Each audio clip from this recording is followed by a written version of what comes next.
Breaking news po mga kababayan. Nako po, eto na ang pasabog natin.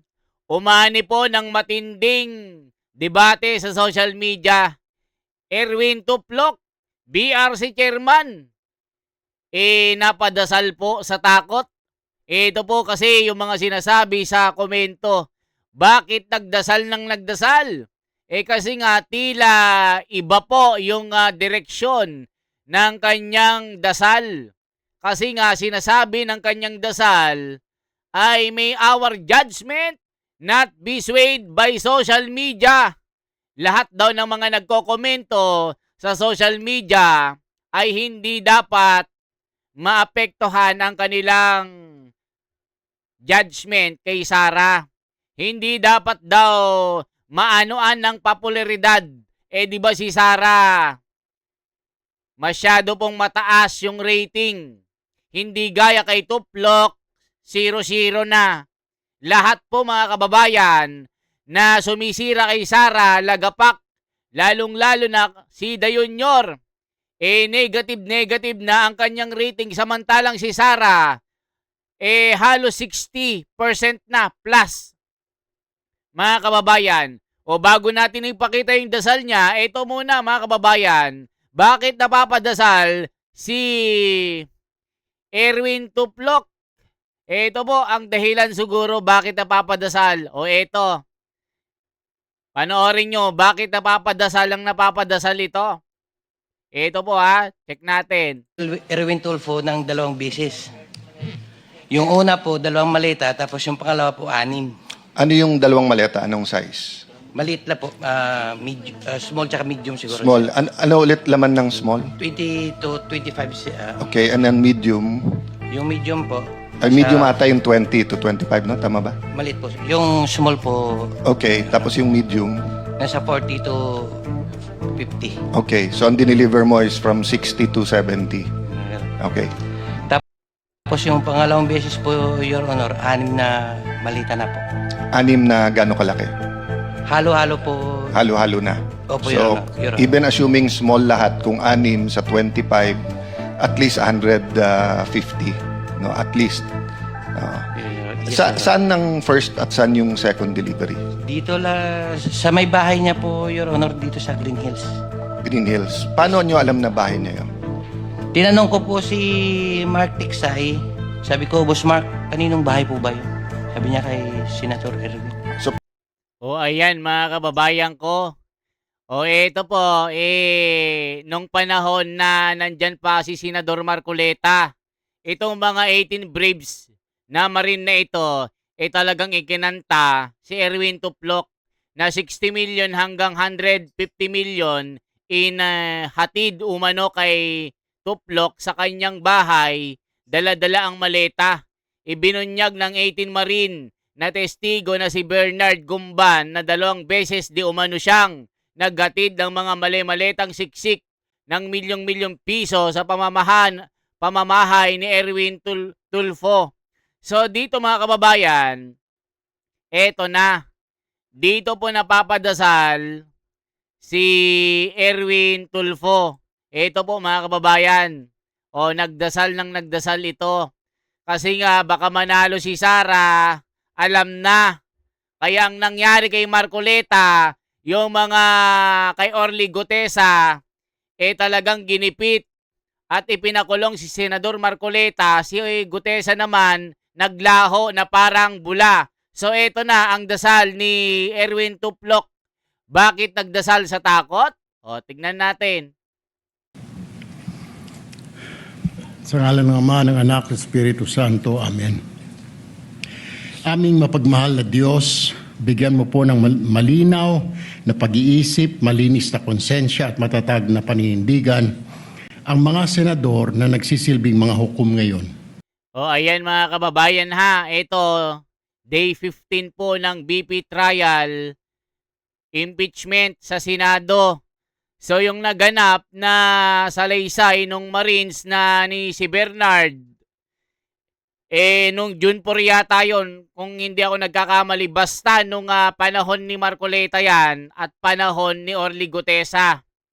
yung pasabog na si Erwin Tulfo na senator judge na talagang 60 hanggang 150 million ang di umano na natanggap ni Tulfo. So ito mga kababayan, kaya napadasal ito. Tignan nyo po, may ibig sabihin yung kanyang dasal mga kababayan eh. Pakinggan pa natin ha, ulitin natin. Vice President Sara Zimmerman Duterte. The impeachment trial of Vice President Sara Zimmerman Duterte is hereby called to order. We shall be led in prayer by Senator Judge Erwin Tulfo. Eto na. Mapapadasal na sa takot. Erwin Tulfo, napadasal. Nanginginig pa. Alam nyo na mga kababayan, so yung update ngayon, si Robin Padilla, si Bongo, tinatamnan na ng kaso dahil meron daw insertion sa flood control. Pero sabi ni Robin Padilla, supalpal yung mga nagsasabi na siya ay sangkot, gaya ni Marcoleta, talagang sinupalpal sila. FLR pala ito. Ibig sabihin, pag FLR, pagka hindi ka nila kaalyado, magantay ka hanggang pumuti yung uwak bago ibigay yung budget ng distrito mo. Pero dito mga kababayan, talagang sinasabi nila na si Robin Padilla, kumanta si Bonoan. So sinapak sila, binugbog sila ni Robin. So dito, napadasal ng gusto si Tulfo dito. Ayan na. Sa ngalan ng Ama, ng Anak, ng Espiritu Santo. Amen. Aming mapagmahal na Diyos, bigyan mo po ng malinaw na pag-iisip, malinis na konsensya at matatag na paninindigan ang mga senador na nagsisilbing mga hukom ngayon. Naway maging patas at walang kinikilingan ang aming paghatol. Hindi dahil sa politika, personal na interes, opinyon ng publiko o anumang impluensya. Higit sa lahat, Panginoon, huwag mong hayaang ang hatol ay maimpluwensyahan ng social media. Naway hindi siya mahatulan dahil lamang sa ingay ng mga opinyon online at hindi rin siya mapawalang sala dahil sa popularidad o suporta ng iba. Mga kababayan, sinasabi niya dito, dahil sobrang popular si Sara, sobrang kilala. Dahil nga po, nakikita ng taong bayan na si Sara ay walang kasalanan. So dito mga kababayan, sinasabi ni Erwin Tulfo na may our judgment not be swayed by social media. Mga ingay na mga nagkokomento na laging Sara, Sara, Sara. Lagi nang lang Sara ang bida. Bigyan nyo kami naman ng panahon, kami naman ang bida. Kasi nga mga kababayan, doon sa pasabog ng mga Marines, isa po si Tito Soto at Erwin Tulfo sa nadadawit na pangalan. Mga kababayan ko, eto na, takot na sa dasal. Ang maging batayan lamang sana ay ang katotohanan, ang batas at ang mga ebidensyang iniharap sa paglilitis. Mga ebidensya daw ay dapat yung mga katotohanan lang sa paglilitis. Pero ang flood control issue, mga kababayan, kinalimutan. Ang mga nag-iimbestiga, yung mga pinatahimik, pinaaresto, ginawan ng kaso, gaya ni Senador Marcoleta. So dito mga kababayan, nababahiran ng dumi at putik itong nasa Senado. Kasi nga kung sino yung mga nag-iimbestiga, humahanap ng katarungan, humahanap ng hustisya, at yung mga nagsasabi ang nakukulong. Bakit si Senador Marcoleta ang nasa kulungan? Kung kayo ay patas na mambabatas at mga senador, bakit yung mga pag-iimbestiga ng flood control ay hinayaan yung mawala at maglaho At ang tinututukan nyo si Sara Duterte. So ngayon, hinahabol kayo ng karma ngayon. At tignan nyo mga kababayan, o mamaya papakita ko pa yung video. Tuloy natin ito. Ano sabi ni Erwin Tuplok? Ang sabi ito, ulitin natin para maulit-ulit nyo ito. Grabe ano, si Senador Marcoleta ang nakakulong, no? Nag-iimbestiga lang. Sa ngalan ng Ama, ng Anak, ng Espiritu Santo. Amen. Wow, Nax! Aming mapagmahal na Diyos, bigyan mo po ng malinaw na pag-iisip, malinis na konsensya at matatag na paninindigan ang mga senador na nagsisilbing mga hukom ngayon. Naway maging patas at walang kinikilingan ang aming paghatol. Hindi dahil sa politika, personal na interes, opinyon ng publiko o anumang impluensya. Higit sa lahat, Panginoon, huwag mong hayaang ang hatol ay maimpluwensyahan ng social media. Naway hindi siya mahatulan dahil lamang sa ingay ng mga opinyon online at hindi rin siya mapawalang sala dahil sa popularidad o suporta ng iba.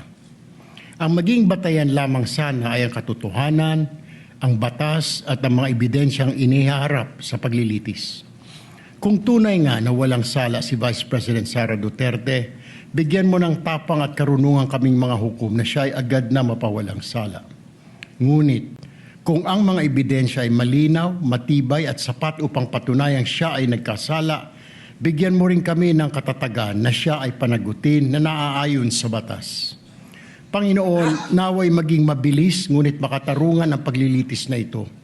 Huwag nawa itong patagalin ng walang sapat na dahilan sapagkat tunay na ang kasabihang justice delayed is justice denied. Sa huli, naway hindi ang politika, social media o popular na opinyon ang manaig, kundi ang katotohanan, katarungan at kapakanan ng sambayanang Pilipino. Ito ang aming isinasamo sa inyo, Panginoon. Amen. Amen. O ayan mga kababayan ko. Parang sinasabi ni Erwin Tulfo na wag daw manaig yung majority kasi nga si Sara Duterte, tayong mga taong bayan, naniniwala na si Sara ay inosente at talagang walang kasalanan ito. So ang sinasabi ni Erwin Tulfo dito, manaig daw yung katotohanan. Anong katotohanan ang sinasabi mo? Aber. So wag daw madala ng social media. Sa dami kasi ng nagmamahal kay Sara Duterte, halos nagsasarado na sila ng comment section ng kanilang mga social media account. Pati yung kanyang kuya na nagdrama-drama, king sa Senado. Kaya namura ng king. Na king ito, minura ng mga kababayan natin. So manaig daw sana ang katotohanan, Panginoon. Kami nagdadasal, manaig sana ang katotohanan, hindi madala ng social media sa kanyang popularidad si Sara. Mahatulan ng katotohanan. Hindi sana madala ng mga nagkokomento. Kasi karamihan ng mga nagkokomento, puro Sara. So ang manaig, yung sana yung nais mo, okay naman yung dasal niya, mga kababayan ko. Okay naman. Pero mga kababayan, ang masama kung ikaw mismo na nagdadasal sa Panginoong Diyos natin, ikaw mismo yung may kasalanan. Kung wala kang kasalanan, bakit ayaw nyong ituloy yung pag-iimbestiga ng flood control issue? O eto mga kababayan, ipakita natin. O eto ang dahilan bakit ayaw nilang imbestigahan yung flood control issue. Eto po. Tinanong ko po si Mark Tiksay, sabi ko, Boss Mark, kaninong bahay po ba yun? Sabi niya kay Senator Erwin. Ako po sir si Bernard Gumban. Bali po, nakapag-deliver po ako doon kay Senator Erwin Tulfo ng 2 beses. Yung una po, 2 maleta, tapos yung pangalawa po 6. Ano yung 2 maleta? Anong size? Maliit lang po. Small tsaka medium siguro. Small. Ano ulit laman ng small? 20 to 25. Okay, and then medium. Yung medium po, O ayan mga kababayan ko. So dito, 60 million hanggang 150 million ang inihatid umano kay Senator Erwin Tulfo via maleta, ibinunyag ng ex-marine na testigo na si Bernard Gumban na 2 beses umano siyang naghatid ng mga maletang siksik ng milyong-milyong piso sa pamamahay ni Erwin Tulfo. O yan mga kababayan, kaya napadasal ito. Napadasal na si Sara ay ma-impeach. Sabi niya, wag daw madaig ng social media. O tignan, ulit-ulitin natin para malaman ng taong bayan. Tignan natin. Ito po.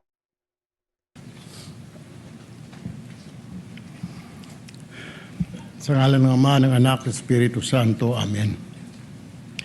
Aming mapagmahal na Diyos, bigyan mo po ng malinaw na pag-iisip, malinis na konsensya at matatag na paninindigan ang mga senador na nagsisilbing mga hukom ngayon. Naway maging patas at walang kinikilingan ang aming paghatol. Hindi dahil sa politika, personal na interes, opinyon ng publiko o anumang impluensya. Higit sa lahat, Panginoon, huwag mong hayaang ang hatol ay maimpluwensyahan ng social media. Naway hindi siya mahatulan dahil lamang sa ingay ng mga opinyon online at hindi rin siya mapawalang sala dahil sa popularidad o suporta ng iba. Alam niyo mga kababayan, okay sana yung kanyang panalangin, yung kanyang dasal na yung mga judge ay hindi maapektuhan ng mga opinyon sa social media. Okay yun, walang problema doon mga kababayan eh. Approve ka sa amin, approve ka. Pero kung ikaw mismo na senator, na ikaw mismo yung tagahatol, questionable ang iyong integridad, soble ka. Kasi nga, yung lumalabas dito, kung sino yung mga nagsasabi, kung sino yung mga ayaw nyo, dahil kumokontra sa mga interes nyo. Gaya nung 18 Marines, naging 14 na lang, bumaliktad dahil allegedly, tad sila ng mga kung ano-anong mga kaso. Tad sa anumang mga pagbabanta sa kanilang mga seguridad.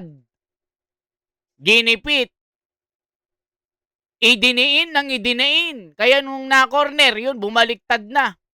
20 hanggang 25 million ng kada isa sa 4 na bumaliktad na Marines dahil nga naiipit na yung mga wala na silang choice sa araw-araw na kanilang pagtawag para pabaliktarin ang kanilang mga salisay. Ayun.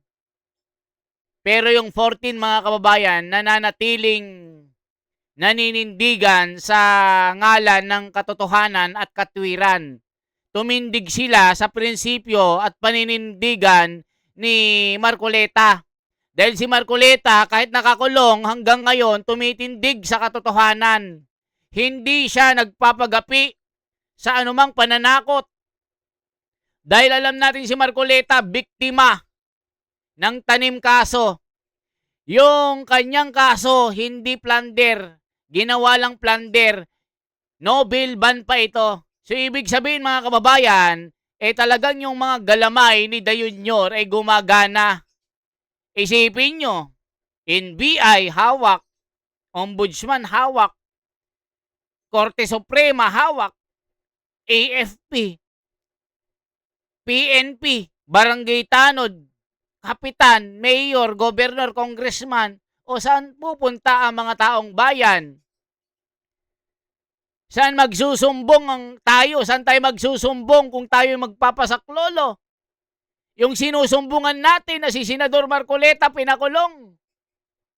O ngayon naman mga kababayan, para maubos na yung minority na tumitindig sa katwiran at katotohanan sa pangalan ni Robin Padilla, at ito na lang kasing natitira mga kababayan na solid eh. Cayetano kinakasuhan, Pia kinakasuhan, Bongo kinakasuhan, Robin Padilla kinakasuhan. Dahil nga po si Bunuan kumanta, idinawit si Robin, Bad Boy, Robin Hood at Bongo. So ibig sabihin mga kababayan, madaling mahinog ito. Basta sa kalaban nila, hindi nila kapanalig, hindi nila kagrupo, hindi nila kabendalo, alam na mga kababayan, mahihinog talaga ito. Ganyan din ang nangyari kay Marcoleta. Dati chismis lang. Dati bali-balita lang. Yun, naka isang araw inaresto. Ayun, nakakulong. Pero bali-balita, lalaya na para magulpi itong mga bendalong ito. O tuloy pa natin mga kababayan ko. Yan po ang mga nangyayari. Kaya medyo questionable ang integridad nito. Kasi nung panahon na itong mga Tulfo brother mga kababayan, isa rin po ako sa mga humahanga. Dahil nga po araw-araw ay nagiging bahagi na ng ating buhay. Sinumbong ni kapitbahay, ginulpi kasi ni ganito, may kabit doon, may kabit dito, sinuntok ni kapitan, may inapi yung pulis, yung rider kinutungan, yung OFW kinabit nung seaman. Yung mga Tulfo brother, sila yung sumbungan ng bayan. Talagang marami ang naniwala na pag sila ang nanalo, sila ang nasa gobyerno, ay magiging kaagapay at kakampi ng taong bayan. Magiging kakampi natin. Pero anong nangyari mga kababayan? Nang sila ay nandyan na. Dati-rati mga kababayan, araw-araw, itong si Tulfo, itong si Erwin, itong si Rafi, binabanatan yung mga kurakot. Talagang minumura ng hindi makain ng unggoy na hindi naliligo. Pero ngayon mga kababayan, sumapi pa ang mga ito. Nasaan ang hustisya? Nabudol din tayo mga kababayan. Binudol ang milyon-milyon na mga Pilipino para mapaniwala nila na sila ay kakampi. Nakita niyo naman mga kababayan. Si Erwin Tulfo dati, minumura niya si Manang Leni. Si Trillanes, minumura, Hontiveros, Kiko. Sasabihin niya, pagdating ko ng 2022, tatakbo ako. Yung juvenile law act mo, ibabasura ko yan. Yung mga senador na hindi kakampi sa akin para mabasura yung juvenile act, yung mga minor de edad na nakakagawa ng krimen, kailangan magkaroon sila ng kaso dahil yung batas mo panggago. Kwekwelyuhan kita pag nasa Senado ako. Kung ano-anong masasakit na salita ang kanyang inaano, pero nung nandyan na kumampi pa ang Hestas Barabas. Yan ang sinasabi ng mga komento ha. Kay Rafi Tulfo, dati idol ka namin. Yung panalangin mo, dasal mo, walang problema. Pero kung ikaw mismo na dumadalangin, nagdarasal para sa ikabubuti ng iyong paghatol, pero pag ikaw ay questionable ang iyong credibility, ang iyong naniniwala ba kayo na ito ay patas? Baka mamaya gawa-gawa lang itong impeachment na ito kahit anong hatol. Kahit mapawalang sala, gagawan naman nila ng kaso. Sabi nga ni NBI Matibag, may kaso na si Sara. Meron na silang plan B mga kababayan, si Sara, ipapa-aresto din gaya kay Marcoleta. Naku po mga kababayan, gagawin lahat nila. Ito pa. Ang maging batayan lamang sana ay ang katotohanan, ang batas at ang mga ebidensyang iniharap sa paglilitis. Kung tunay nga na walang sala si Vice President Sara Duterte, bigyan mo ng tapang at karunungan kaming mga hukom na siya ay agad na mapawalang sala. Ngunit, kung ang mga ebidensya ay malinaw, matibay at sapat upang patunayang siya ay nagkasala, bigyan mo rin kami ng katatagan na siya ay panagutin na naaayon sa batas. Panginoon, naway maging mabilis ngunit makatarungan ang paglilitis na ito. Huwag nawa itong patagalin ng walang sapat na dahilan sapagkat tunay na ang kasabihang justice delayed is justice denied. O sabi niya, pabilisin na lang daw. Kung may makitang ebidensya, pabilisin na. Eh kayo magkomento mga kababayan. Ma'am Mirna Aura, Sir Gaspar Beltran, Imelda Facon, mag-comment kayo. Ma'am Luke Isip, mag-comment kayo. Sa mga nagdaang araw hanggang ngayon ika-15 ng impeachment trial, meron bang matibay na iprinisinta na ebidensya para isakdal si Sara? Di ba wala? Eh hanggang kay Madriaga, hanggang sa mga witness nila hanggang ngayon mga kababayan, puro sablay. Sasabihin nyo, patas kayo, sablay, una, sablay, hanggang huli, sablay kayo. Sasabihin mo, huwag madaan sa social media. Mapabilisin na pag merong ebidensya. Eh, wala ngang ebidensya eh. Okay naman yung dasal niya, walang problema, pero questionable kasi mga kababayan eh. Eh kasi nga, isa rin ito sa nasa listahan eh. Nasa malitagang din ito eh. Kaya ni Tito Soto eh. Eh sinong maniniwala sa inyo? Hestas Barabas!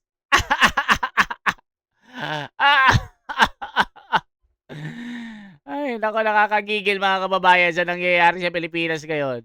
Sa huli, naway hindi ang politika, social media o popular na opinyon ang manaig, kundi ang katotohanan, katarungan at kapakanan ng sambayanang Pilipino. Ito ang aming isinasamo sa inyo, Panginoon. Amen. Amen. The clerk of court will now call the roll. Call of members. Senator Judge Aquino. Senator Judge Cayetano Alan. Senator Judge Cayetano Pia. Senator Judge De La Rosa. Senator Judge Ejercito. So dito mga kababayan, i-check natin si Bonoan. Anong sinasabi ni Bonoan? Bonoan to Robin Padilla. Tignan nyo mga kababayan na ito, talagang alam na natin.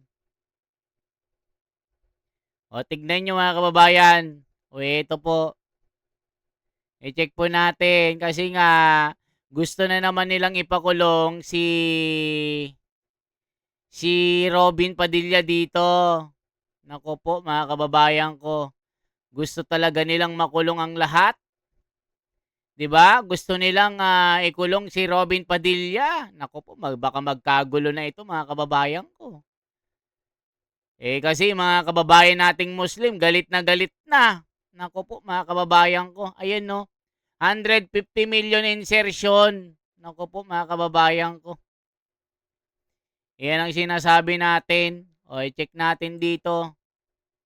Diretsuhin ko O, na. Tira ka ng tira, Senador Trillanes. O, tignan nyo ito. Ngaw-ngaw ka ng ngaw-ngaw at ngak-ngak ka ng ngak-ngak, Senadora Ontiveros. Makinig kayong dalawa, ha? Pag-uuntugin ko mga ulo niyo, mga balasubas kayo, eh. O, isipin nyo mga kababayan, itong si Erwin Tuplok, sobrang panggagatas niya. Araw-araw, balasubas daw eh. Tinawag na balasubas itong si Trillanes at saka si Ontiveros. Tignan nyo mga kababayan sa okay sana itong si Tulfo kaso wala. Ayan o, kakampi na o. O, nakita nyo o. Parang mga Avengers o, nasa gitna pa si Erwin Tuplok eh. O, August 15, 2018. Nung siya ay komentarista at vlogger pa sa social media. Nung sila ay wala pa sa Senado, ganito sila mang balahura sa mga politiko. Tignan nyo. Ang problema, tira kayo ng tira, diretsuhin ko na, tira ka ng tira, Senador Trillanes, ngaw-ngaw ka ng ngaw-ngaw at ngak-ngak ka ng ngak-ngak, Senadora Ontiveros. Makinig kayong dalawa, ha? Pag-uuntugin ko mga ulo niyo, mga balasubas kayo, eh. O, kita nyo. Pag-uuntugin. Pag-uuntugin daw yung mga ulo. O, anong nangyari ngayon? Tignan mo, kakampi pa. Parang mga Avengers. O, tignan natin ito. Robin Padilla. Robin Bonoan. Bonoan. To Robin Padilla.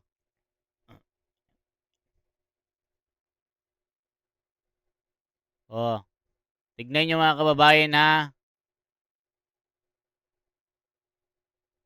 O, eto, tignan nyo mga kababayan, no. Tignan nyo, tanim kaso. Bunuan, binanggit sina Bongo at Robin Padilla sa mga nagsumiti.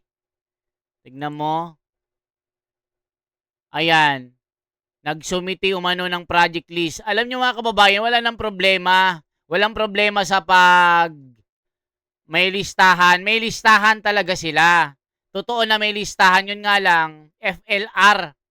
For a later day release. Pag hindi kayo na nila kakampi. Ganun po yun. So dito, hindi nila kinumpleto na pinapalabas nila parang may mali siya na sila ay kurakot na. 'Di ba? Ay naku po mga kabayan, manggigigil ka talaga eh. O eto, halaka totoo ba? Halaka, totoo ba? Ano to? Halaka, totoo ba ito? Planong ubusin ng minority para magtagumpay sila kay BP Sara? Malamang yan na talaga yung kanilang plano. Ano yan, tanim kaso, bunuan, binanggit sina Bongo at Robin Padilla sa mga nagsumiti umano ng project list sa DPWH. Binanggit ni dating Department of Public Works and Highways DPWH Secretary Manuel Bunuan, sina Bongo at Robin Padilla bilang kabilang umano sa mga senador na nagsumiti ng listahan ng mga infrastructure project para tinatawag na DPWH Leadership Funds noong 2025. Lumalabas ang pahayag ni Bunuan sa kanyang testimonya sa Sandigang Bayan kaugnay ng malversation case laban kay dating Bong Revilla. Gayunman, nilinaw ni Bunuan na lahat ng mga senador ay binigyan umano ng alokasyon para sa leadership fund at ang pagsusumiti ng project list ay bahagi lamang ng proseso para sa kanilang mga priority project. Mahalagang idiin na ang pagkakabanggit sa mga pangalan ni Go at Padilla ay hindi nangangahulugang sangkot sila sa anumang anomalya o illegal na gawain. Wala ring umanong ipinapakitang ebidensya sa naturang pahayag na nag-uugnay sa dalawang senador sa anumang katiwalian. Sa ngayon, wala pang nilalabas sa pahayag sina Go at Padilla. Ayan sinasabi natin mga kababayan ko. Di ba kayo nang umusga dito? Anong masasabi nyo? Di ba tanim kaso na naman?